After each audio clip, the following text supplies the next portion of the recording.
Você já se perguntou por que nasceu exatamente neste mês, e não em outro?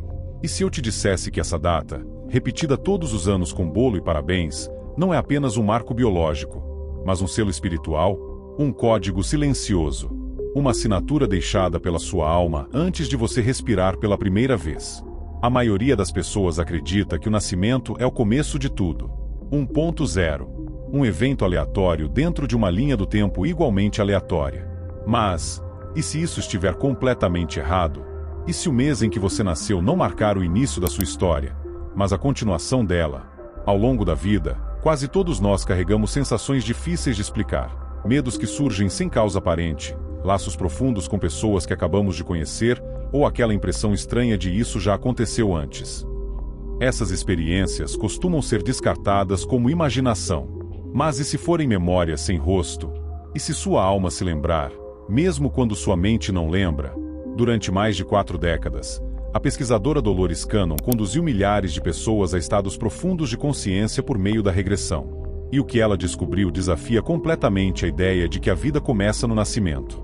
Segundo esses relatos, a alma escolhe quando nascer, escolhe o ambiente, escolhe os desafios e escolhe, com precisão, o mês da encarnação. Não por acaso, mas por necessidade evolutiva. E aqui está a revelação que desconcerta até os mais céticos. O mês do seu nascimento pode indicar quantas vezes sua alma já retornou à Terra e quais ciclos ainda não foram encerrados. Talvez você não esteja repetindo padrões por fraqueza. Talvez esteja retornando porque algo ainda pede conclusão. Neste vídeo, vamos atravessar esse véu. Não para alimentar crenças cegas, mas para compreender o que sua própria experiência já vem tentando te mostrar há anos. Porque você não nasceu no mês errado, nem no tempo errado, nem por acaso.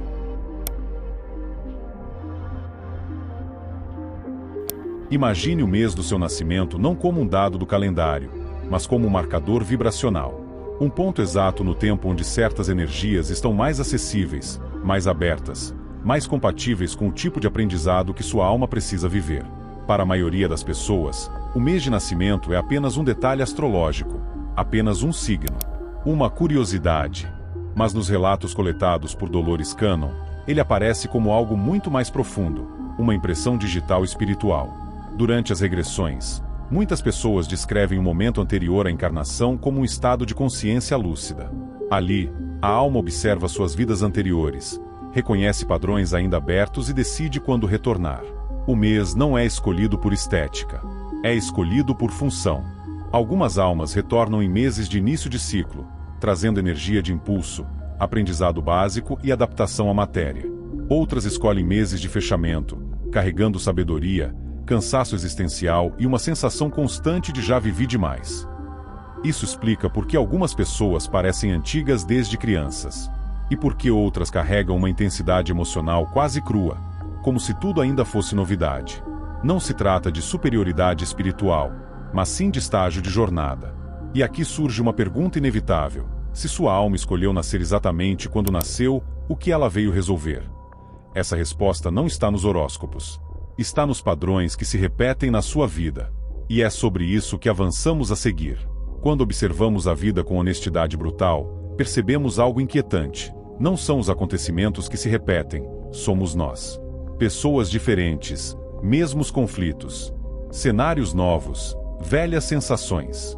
Como se a vida estivesse constantemente nos empurrando para a mesma lição, apenas mudando o figurino. Segundo os relatos de regressão profunda, isso acontece porque a alma não retorna vazia.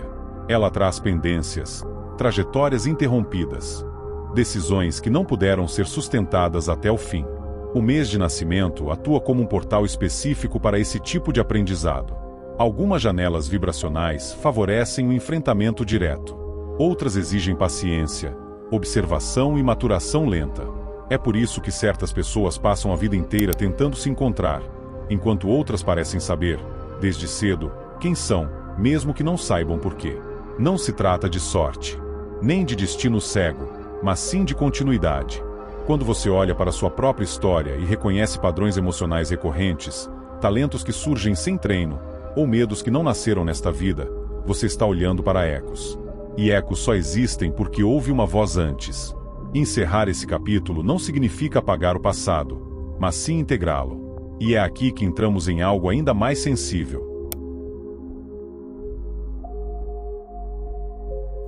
Existe uma pergunta que surge inevitavelmente quando alguém começa a ligar esses pontos. Se minha alma já esteve aqui antes, quantas vezes eu já voltei?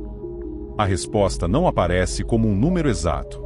Ela se manifesta como estado interno. Nos estudos de regressão analisados por Dolores Cannon, as almas não se classificam por quantidade de vidas, mas por nível de familiaridade com a experiência humana. Algumas almas descrevem a Terra como algo denso, confuso e emocionalmente pesado, como se tudo fosse intenso demais. Essas geralmente estão em ciclos iniciais. Outras descrevem a vida como previsível, repetitiva, quase cansativa. Elas não sentem curiosidade pelo mundo. Sentem responsabilidade. E há aquelas que carregam uma sensação constante de missão, mesmo sem saber qual é. Como se estivessem aqui não para aprender algo novo, mas para finalizar algo antigo. O mês de nascimento aparece novamente como um indicador importante. Meses associados a transições de ciclo costumam abrigar almas mais antigas, não por regra, mas por compatibilidade energética. Já meses ligados à expansão e início costumam receber almas em estágios de maior experimentação. Isso não define valor espiritual. Define função. Uma alma antiga não é melhor. Ela apenas está mais cansada do jogo. E uma alma jovem não é inferior. Ela ainda está descobrindo como jogar. O problema começa quando almas antigas esquecem que esqueceram. Elas sentem um vazio que nada preenche. Uma nostalgia sem memória. Uma saudade sem endereço. E é exatamente sobre esse esquecimento que precisamos falar a seguir. O verdadeiro problema não é lembrar de vidas passadas. É viver sentindo que algo está fora do lugar, sem saber o que. Muitas pessoas carregam uma estranha sensação de atraso, como se tivessem chegado depois do horário combinado. Outras vivem como se estivessem esperando um sinal que nunca vem. E há aquelas que sentem um peso constante de responsabilidade, mesmo quando a vida parece simples demais para justificar isso. Esses estados não surgem do nada. Eles aparecem quando a alma retorna diversas vezes ao mesmo ambiente e passa a reconhecer padrões antes mesmo que a mente consiga explicá-los. É como reler um livro já conhecido. Você não lembra de todas as páginas, mas sabe exatamente onde a história vai doer. Segundo relatos de regressão profunda, almas mais antigas não sofrem por falta de propósito, mas por excesso de memória inconsciente. Elas sabem, em algum nível, que já atravessaram isso antes. E o mês de nascimento não surge como um sorteio aleatório nesse processo. Ele funciona como um filtro energético, alinhando a alma ao tipo de experiência que ela precisa reencontrar. Não para punição, mas para fechamento. Por isso, algumas pessoas parecem carregar dores que não pertencem à infância, medos que não fazem sentido, talentos que surgem cedo demais. Não é porque nasceram assim. É porque retornaram assim. E quando esse retorno acontece sem consciência, a vida vira um ciclo de repetição, até que algo desperte. Existe um erro comum ao falar de reencarnação: achar que o esquecimento é uma falha do sistema. Não é. É uma proteção. Se lembrássemos de todas as perdas, mortes, promessas quebradas e finais abruptos, o peso emocional tornaria impossível viver de verdade. O esquecimento permite que a alma continue, mas ele tem um efeito colateral. Quando a memória consciente é apagada, o corpo ainda lembra. É por isso que certas situações ativam reações desproporcionais, como lugares que causam conforto imediato. E algumas pessoas parecem familiares antes mesmo da primeira conversa. Não são coincidências. São reconhecimentos silenciosos. O mês de nascimento influencia exatamente esse ponto. Ele determina como você esquece e como você reage quando algo tenta ser lembrado. Algumas pessoas despertam pela dor, outras pelo amor, outras pela sensação constante de não pertencimento. Nada disso é aleatório. A alma escolhe esquecer para conseguir voltar, mas deixa pistas espalhadas pela experiência humana. E quando você começa a notar essas pistas, o jogo muda.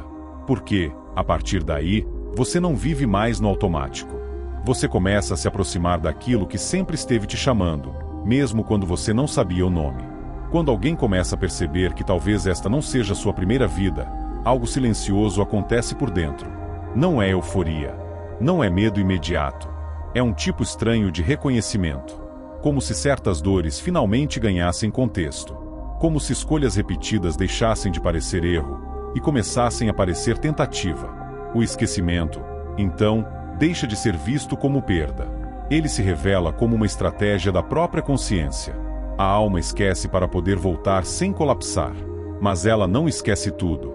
Ela mantém marcas sutis, como inclinações e chamados internos que não pedem explicação lógica. É por isso que quando alguém descobre padrões ligados ao próprio nascimento, não sente surpresa, sente confirmação. O mês não diz quem você é. Ele revela como você retorna, como você reage ao mundo, como você enfrenta perdas, como você busca sentido. E quando essa compreensão surge, a vida para de parecer aleatória. Ela começa a parecer intencional. A pergunta mais importante não é quantas vezes você já esteve aqui. A pergunta real é: o que você vai fazer agora que percebeu que talvez não seja a primeira? Porque, se a alma retorna, ela não retorna por curiosidade. Ela retorna por algo que ficou incompleto. Não significa que você tenha uma missão grandiosa, nem um destino místico reservado. Às vezes, o retorno acontece para algo muito mais simples, mas infinitamente mais difícil: aprender a viver de forma consciente, ao conseguir perceber padrões antes de repeti-los. Reconhecer pessoas antes de se perder nelas. Também ao sentir antes de reagir. Quando você vive no automático, o ciclo se repete. Quando você vive desperto, o ciclo se encerra.